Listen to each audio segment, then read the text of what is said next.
राम, शंखनाद में आपका स्वागत है। राहुल गांधी आज महाराष्ट्र में है। महाराष्ट्र के कोल्हापुर गए और वहां पहुंचकर सबसे पहले राष्ट्रीय शाहू जी महाराज की समाधि पर गए। फिर बवाडा पहुंचे और वहां भगवा चौक पर छत्रपति शिवाजी महाराज की एक प्रतिमा का अनावरण किया और मंच से खुद को शिवाजी महाराज का सबसे बड़ा अनुयायी बता दिया। उनके विचारों को मानने वाला सबसे बड़ा अनुयायी खुद को कहा और अपनी पार्टी कांग्रेस को शिवाजी महाराज का सबसे बड़ा भक्त बता दिया।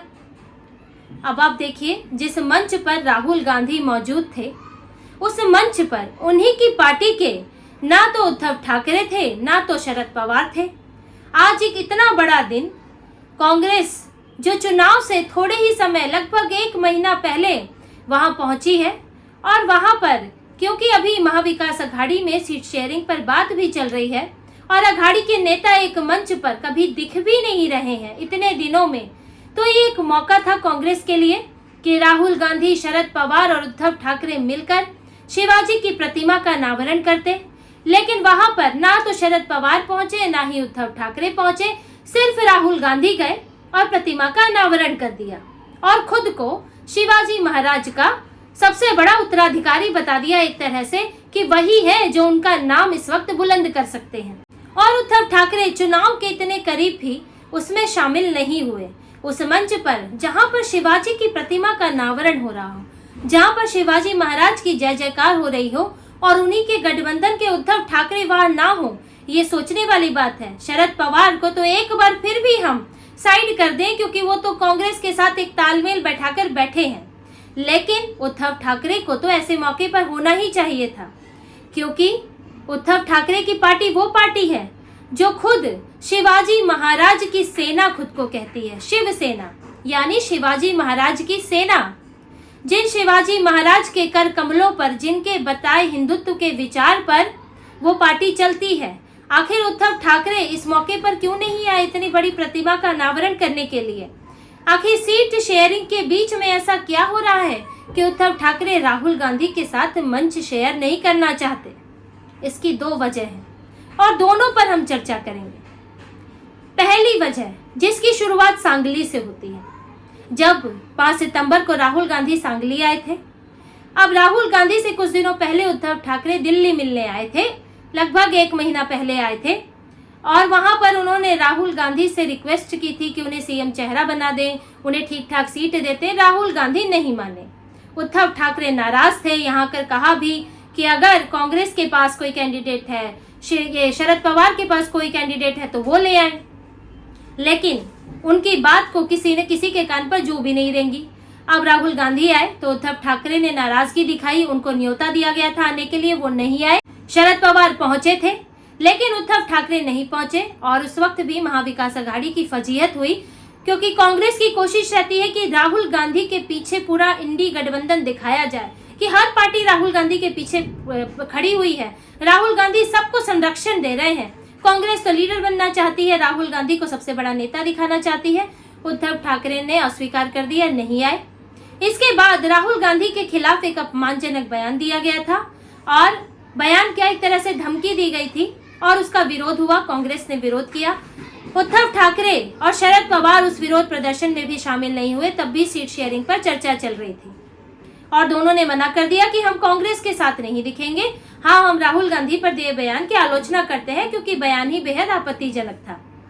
अब ये तीसरा मौका जब राहुल गांधी के साथ दिखना था, जब राहुल गांधी 5 अक्टूबर को अब आए हैं, तब भी शरद पवार और उद्धव ठाकरे ने उनके साथ मंच साझा करने से इनकार कर दिया। अब ये देखिए, अघाड़ी का ये हाल हो रहा है और इसकी वजह है, सीधी सीधी वजह दिखती है सीट शेयरिंग। सीट शेयरिंग को लेकर इतनी चर्चाएं हो चुकी है, अलग अलग डेडलाइन जारी हो चुकी है, लेकिन कुछ नहीं निकल रहा है। कहीं विदर्भ पर मामला फंसता है, कहीं मराठवाड़ा पर फंसता है, तो कभी मुंबई पर फंसता है। और बेचारे उद्धव ठाकरे, अब बेचारे तो क्या कहे, बेचारे की तो उन्होंने खुद अपने ऊपर लाद ली है, लेकिन उद्धव ठाकरे से सीएम फेस पर तो कॉम्प्रोमाइज करा ही लिया गया है, लगभग लगता है। अब सीट शेयरिंग पर मामला फंसा है और उद्धव ठाकरे अब अड़े हुए हैं। वो सीएम चेहरे पर कॉम्प्रोमाइज कर गए लेकिन सीटों पर नहीं करना चाहते, मुंबई की सीटों पर नहीं करना चाहते। इसीलिए देखिए, अगस्त के अगस्त में भी बैठक हुई है, सितंबर में भी बैठक हुई है और अब फिर से अक्टूबर में बैठक हो रही है। 3 दिन की बताई गई थी और अब कहा जा रहा है कि फिर से 8, 9, 10 को एक बैठक होगी। चर्चाएं चल रही है, लेकिन एक फुल फ्लेश्ड बैठक होगी, उसके बाद कोई नतीजा निकल सकता है। और यहाँ तक कि जो शरद पवार है उन्होंने भी ये बयान दिया है कि जल्द से जल्द अब फैसला हो जाना चाहिए, सहमति बन जानी चाहिए, क्योंकि चुनाव बहुत नजदीक है। अब 8 तारीख को हरियाणा और जम्मू कश्मीर की मतगणना के बाद, नतीजे आने के बाद किसी भी समय महाराष्ट्र और झारखंड के चुनाव की घोषणा हो सकती है।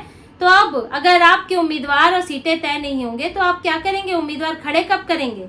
अब ये चिंता अघाड़ी में होने लगी है और ये इसलिए हो रही है क्योंकि कोई फैसला हो ही नहीं पा रहा है इनके बीच में, और उसका असर दिखता है रैलियों में।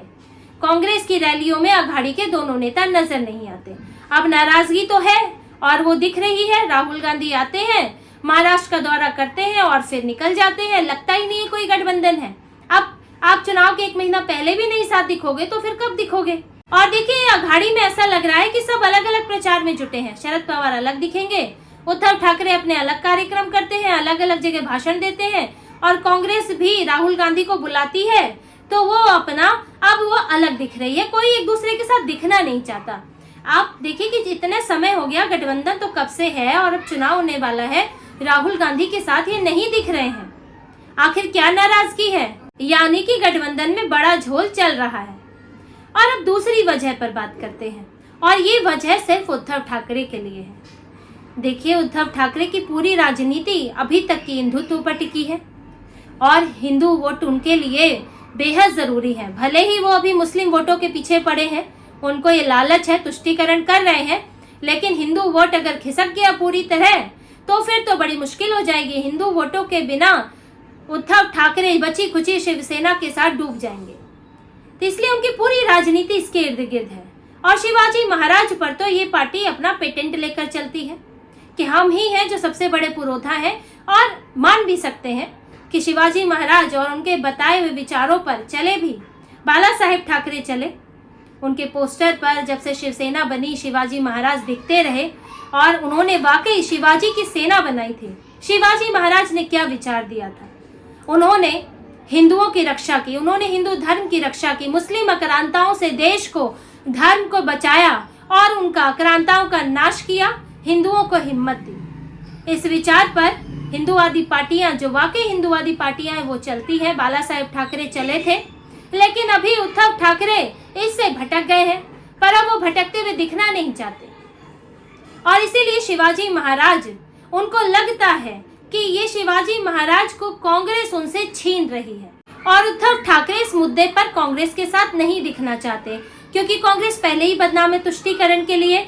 उसको ज्यादातर मुस्लिम वोटों की चिंता होती है। अगर उद्धव ठाकरे शिवाजी महाराज की प्रतिमा के अनावरण पर दिखेंगे तो जो हिंदूवादी वोट है, हिंदू हैं, जो शिव सैनिक हैं, उनको जो भरोसा उद्धव ठाकरे पर है वो कांग्रेस पर भी होने लगेगा।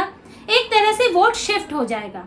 और ये भी है कि राहुल गांधी ऐसे समय पर महाराष्ट्र आए हैं जब उन्हें कुछ दिनों पहले ही वीर सावरकर पर की गई आपत्तिजनक टिप्पणी पर, अपमानजनक टिप्पणी पर कोर्ट से समन मिला है। उन्हें पेश होने को कहा गया है और उनकी वीर सावरकर की टिप्पणी जो है वो चर्चा में भी रही। और राहुल गांधी ऐसे में महाराष्ट्र आ रहे हैं, शिवाजी महाराज की बात तो कर रहे हैं, लेकिन वीर सावरकर, मराठी मानुष, इस धरती के पुत्र, उनका अपमान करने को लेकर उन्हें जरा भी प्रायश्चित नहीं है। वो एक बार भी इसके ऊपर माफी नहीं मांगेंगे। और ऐसे में जब समन आया हुआ है तो उद्धव ठाकरे के लिए उनके साथ मंच शेयर करना, जहां से राहुल गांधी कोई भी उटपटांग बात बोल सकते थे, तो उद्धव ठाकरे के लिए बड़ी मुश्किल हो जाती।